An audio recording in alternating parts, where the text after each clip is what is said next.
A Universidade Luterana do Brasil tem um novo reitor. Então é sobre esse tema que nós vamos conversar hoje no programa Ubra Conhecimento que está começando. Nós queremos dar as boas-vindas ao senhor reitor Ricardo Willi Ritt, lembrando que o senhor reitor Ricardo Ritt tem graduação em Ciências Sociais e Teologia, doutorado e pós-doutorado em História da Igreja, atuou como docente de graduação e pós-graduação em diferentes instituições de ensino. Foi pró-reitor de extensão, pró-reitor de graduação, vice-reitor e agora reitor da Ubra. Seja bem-vindo, reitor. Satisfação, professor Schubert, também ao público que nos acompanha. Muito bem. Senhor reitor, eu gostaria de começar essa nossa conversa que o senhor relatasse um pouco para nós a sua trajetória profissional. O senhor tem uma vasta formação e trabalhou em diversas instituições assim relevantes dentro do nosso país. Conta um pouco para nós dessa sua caminhada até chegar aqui na reitoria. Bom, do ponto de vista da carteira de trabalho, a minha trajetória profissional inicia como balconista. Balconista. Aos 17 anos, trabalhei em uma rede de lojas vendendo roupas. Olha só. Então, foi o meu primeiro emprego formal, né? Embora já tenha feito outras funções. E mesmo que muitas pessoas considerem uma função como essa, de vendedor, em uma loja, e era uma loja de uma rede popular de lojas, considerem isso menor do que, por exemplo, ser reitor de uma universidade, como a Ubra, eu considero uma etapa fundamental dentro da minha trajetória, em termos de formação, de conhecimento das pessoas, conhecimento em termos de relacionamentos. Então, esse, assim, formalmente foi o meu primeiro emprego, né? Segundo a carteira de trabalho, né? Mas desde muito cedo, a partir já da educação básica, eu tive um interesse muito grande pela pesquisa, uma curiosidade muito grande. Isso acabou sendo direcionado para essa área durante a formação de graduação, tanto em teologia como em ciências sociais. Essas duas faculdades o senhor fez Eu fiz, em parte, paralelamente, iniciei pela teologia e depois, quando estava na metade do curso de teologia, iniciei também ciências sociais. Foi muito importante a complementação, né, das duas áreas. E aí depois, nos estudos de pós-graduação, foi uma experiência muito interessante também pelo contexto em que isso se deu. Em 1988 ainda existiam os países do Bloco Socialista na Europa. Ah, perfeito. E eu fui para a antiga Alemanha Oriental. Ou seja, a antiga Alemanha comunista. Da antiga Alemanha comunista. Lá, em uma das universidades mais famosas, uma universidade que tem mais de 500 anos hoje, a Universidade de Leipzig. Lá eu fiz, então, os meus estudos de doutorado em História.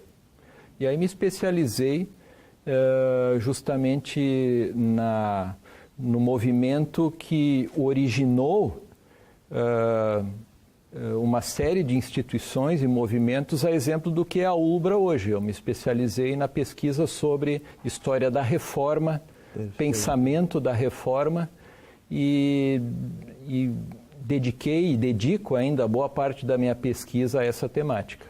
Olha só, então o senhor viveu aquele momento da queda do muro, ainda estava pelo menos próximo? Exatamente, eu vivi um ano inteiro de experiência no socialismo. Na cidade onde eu vivia, Leipzig, foi um dos centros onde iniciou a chamada Revolução Pacífica, né?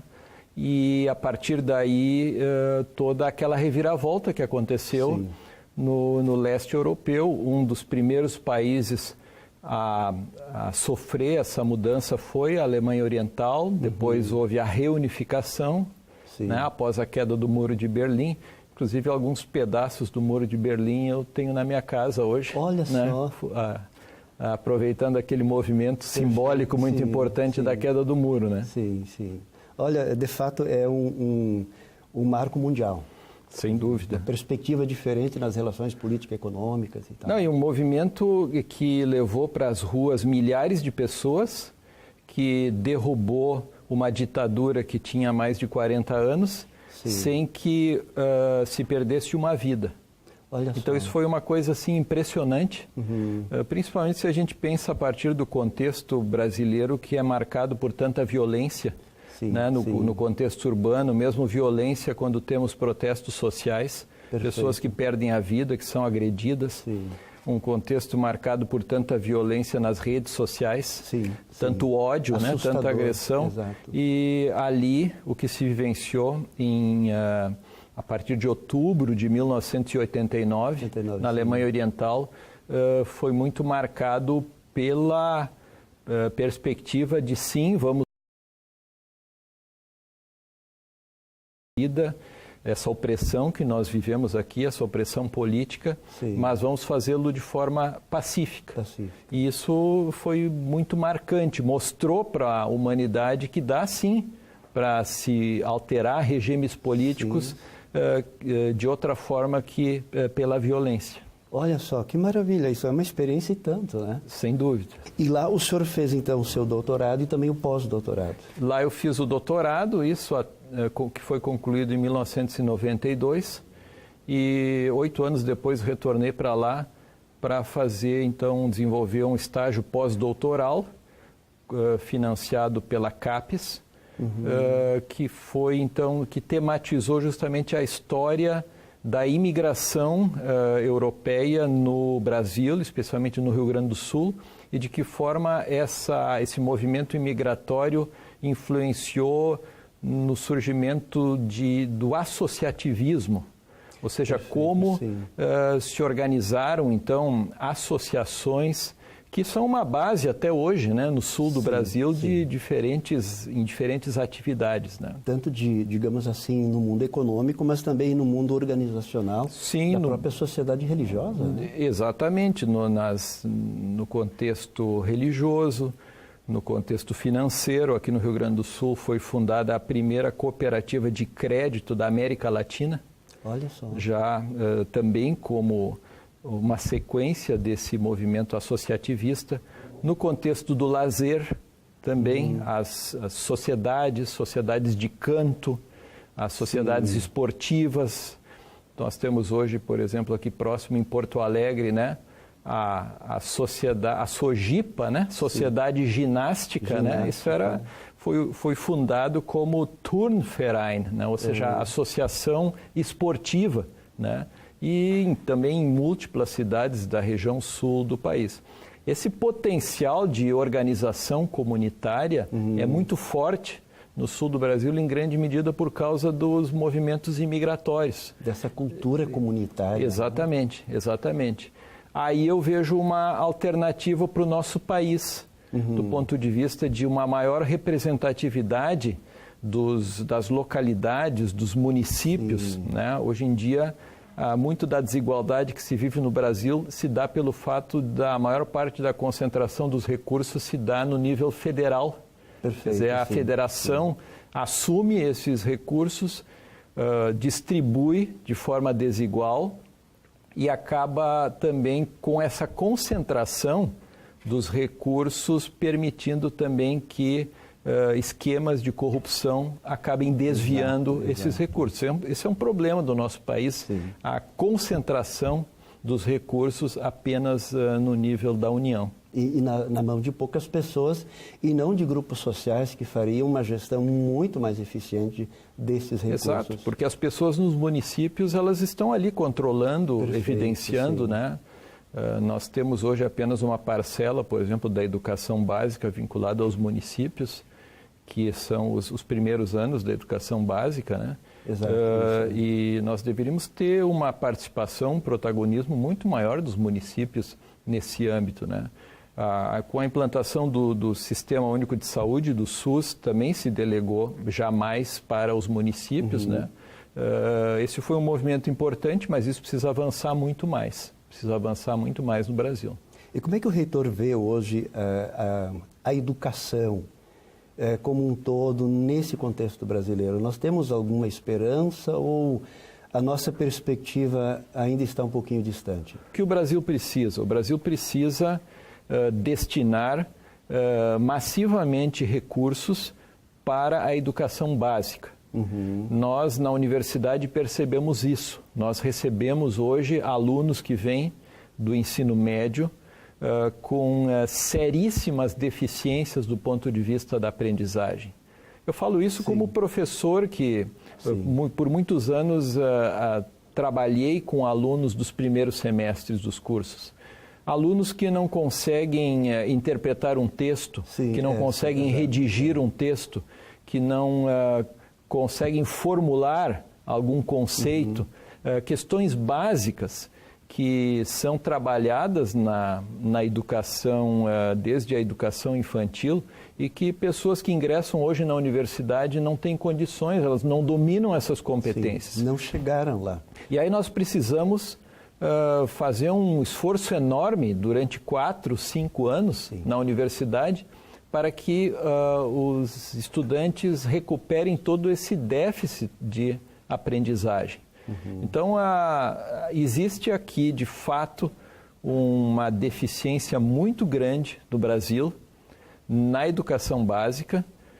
Nós precisamos rever os currículos, nós precisamos valorizar a atuação docente, seja do ponto de vista do seu exercício profissional, seja do ponto de vista da sua remuneração, seja do ponto de vista da qualificação permanente dos professores. E, infelizmente, o que nós estamos vendo hoje não demonstra muitas iniciativas nessa direção. E isso acaba desanimando as pessoas. Veja esse dado da OCDE, que é essa organização que reúne dezenas de países no mundo e se preocupa muito com indicadores sociais também. E que promove esse grande exame de educação básica feito com alunos de 15 anos. A OCDE, quando fez o último exame geral, e eles avaliam principalmente conhecimentos de linguagem e de matemática, eles também perguntaram para jovens de 15 anos do Brasil quantos que queriam ser professores. Então, em 2006, eram 6,5% de todos que queriam ser professores. O último levantamento feito 3 anos atrás, esse número caiu para 2,5%. Olha só.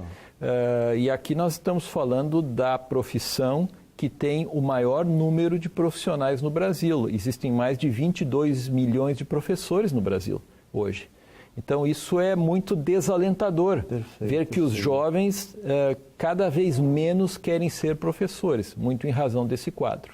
Isso reflete uma certa realidade dos docentes no contexto brasileiro, né? Sem dúvida nenhuma. Muito bem, nós vamos agora para o intervalo e nós já voltamos.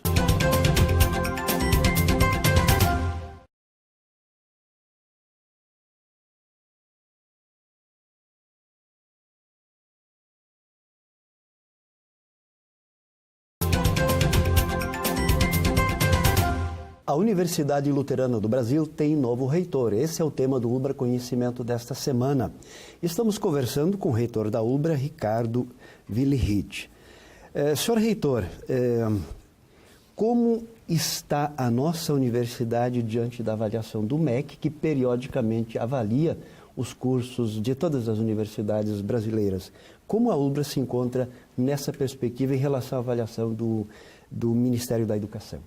O que nós podemos dizer com relação à situação hoje da Ubra e dos seus cursos em relação a essa avaliação? Nós não temos nenhuma pendência com o Ministério da Educação de algum curso que deixe de atender os requisitos. Olha só. Ou seja, todos os cursos da universidade atendem os requisitos do Ministério da Educação para a sua oferta. As notas que são concedidas nesse processo são notas que vão, então, de 0 a 5. A nota mínima para um curso ser considerado aprovado é a nota 3. A nota 3, sim.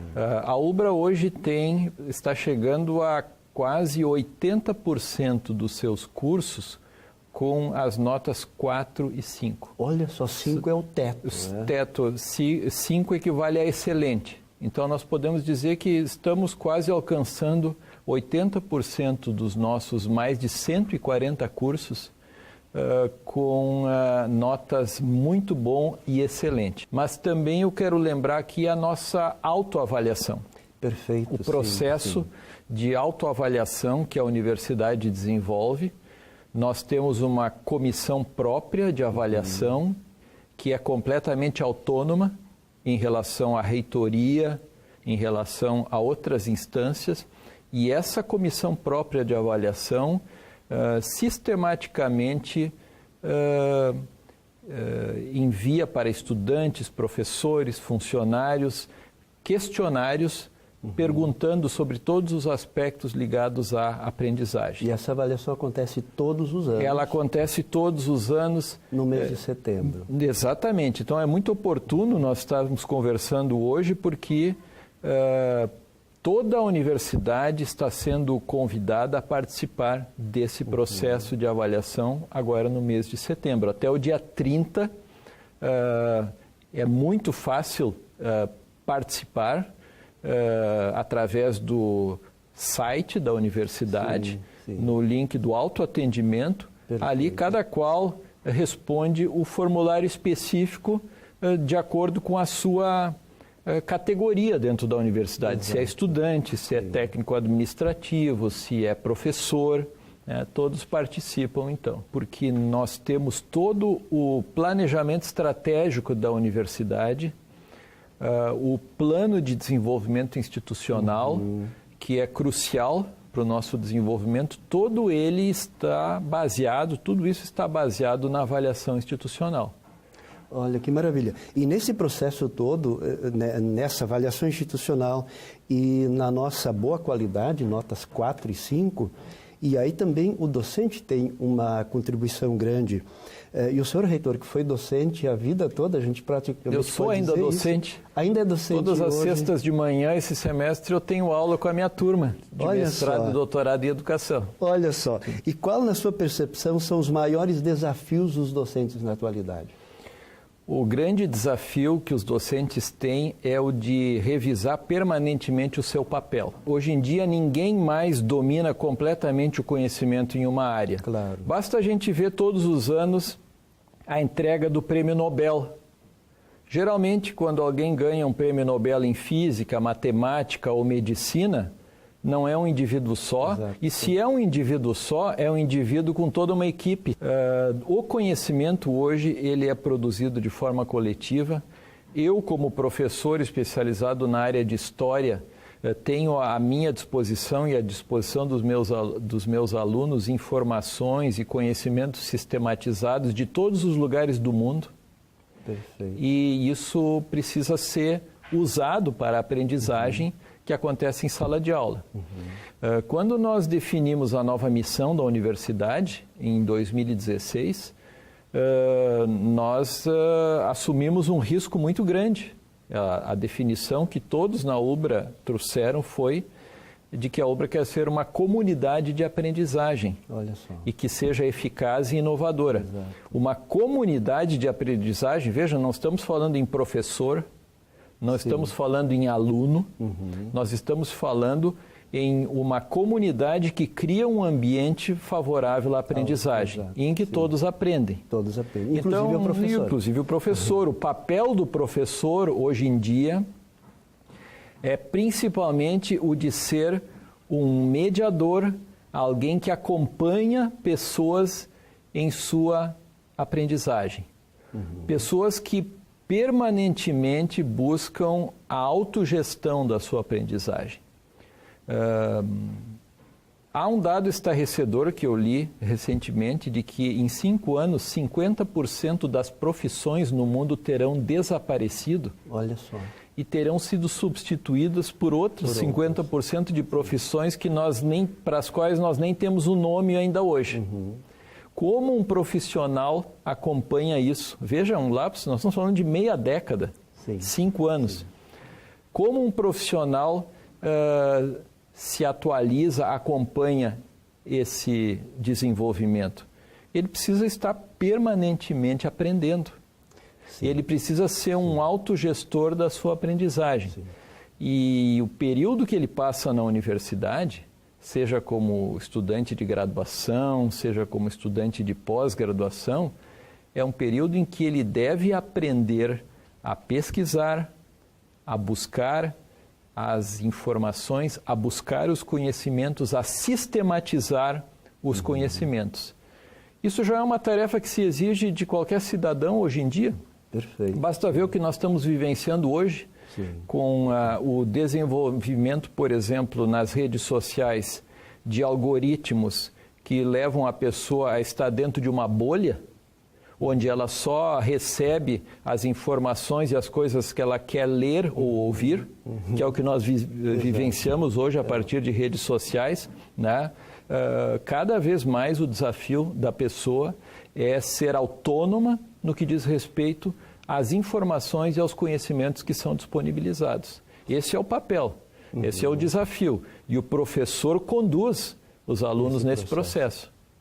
E em que aspecto, reitor, já que nós somos uma universidade confessional, em que aspecto a confessionalidade luterana pode nos ajudar nesse processo de sempre estarmos buscando atualização? Bom, a confessionalidade luterana coloca no âmago da questão do desenvolvimento das pessoas a aprendizagem. Quando surgiu o movimento da Reforma, há 500 anos, havia uma tremenda discriminação no contexto da sociedade na Europa.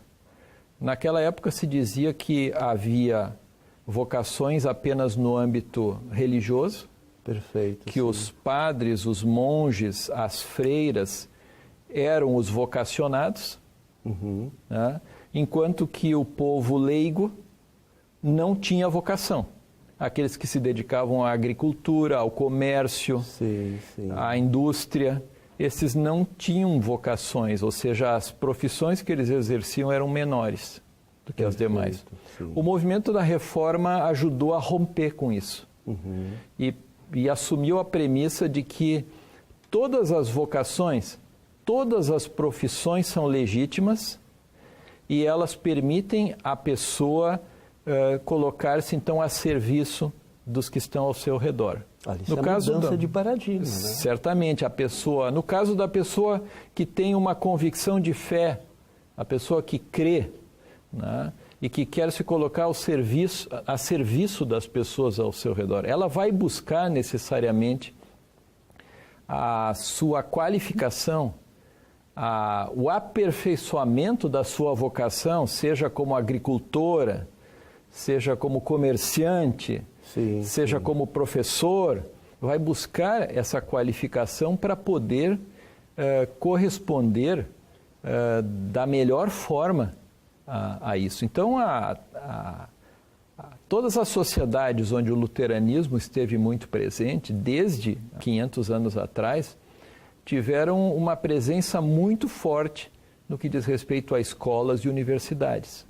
Então, quando uma universidade tem esse nome de Universidade Luterana do Brasil, nós podemos ter a certeza de que a motivação primeira está nessa perspectiva, de que as pessoas se capacitem, desenvolvam as suas competências para que se coloquem a serviço de quem está ao seu redor. Ou seja, o sujeito que é um profissional, seja de que área for, deve buscar ser excelente naquilo exatamente para fazer o melhor em relação às pessoas que vão ter contato com ele. Exatamente. Depois. Do ponto de vista da linguagem religiosa, né, os reformadores diziam que esse é o legítimo culto a Deus.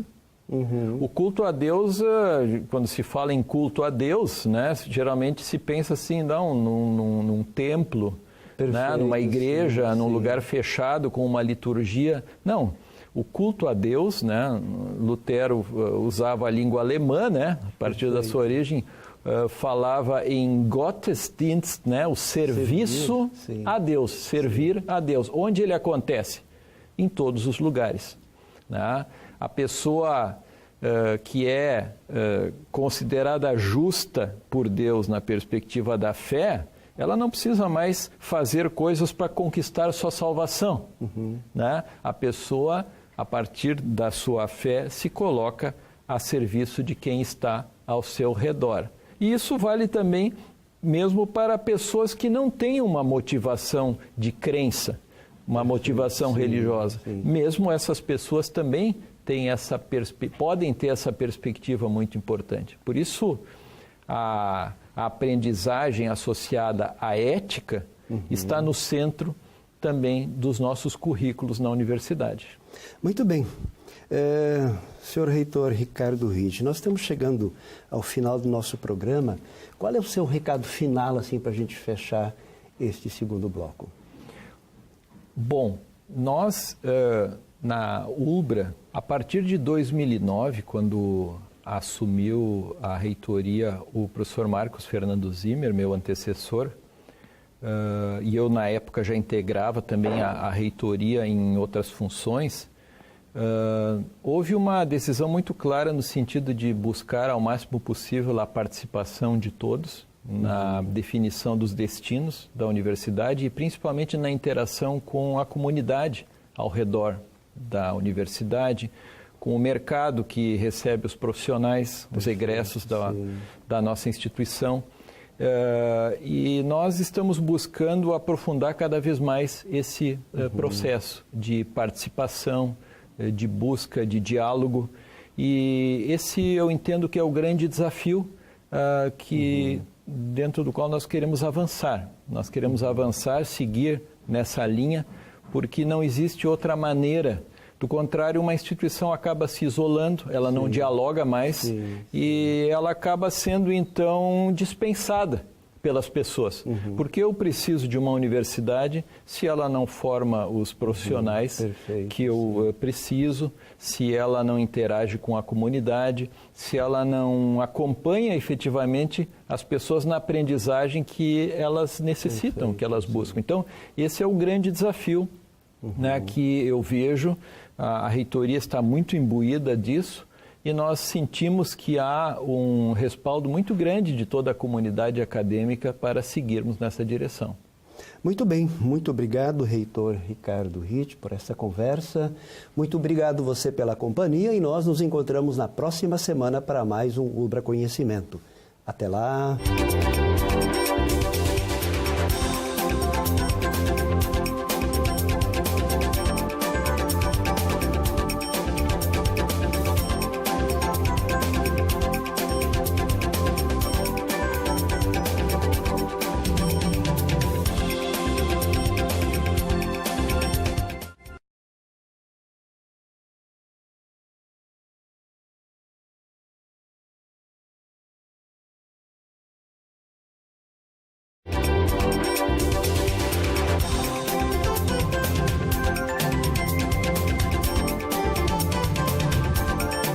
Universidade Luterana do Brasil tem um novo reitor. Esse é o tema do ULBRA Conhecimento desta semana.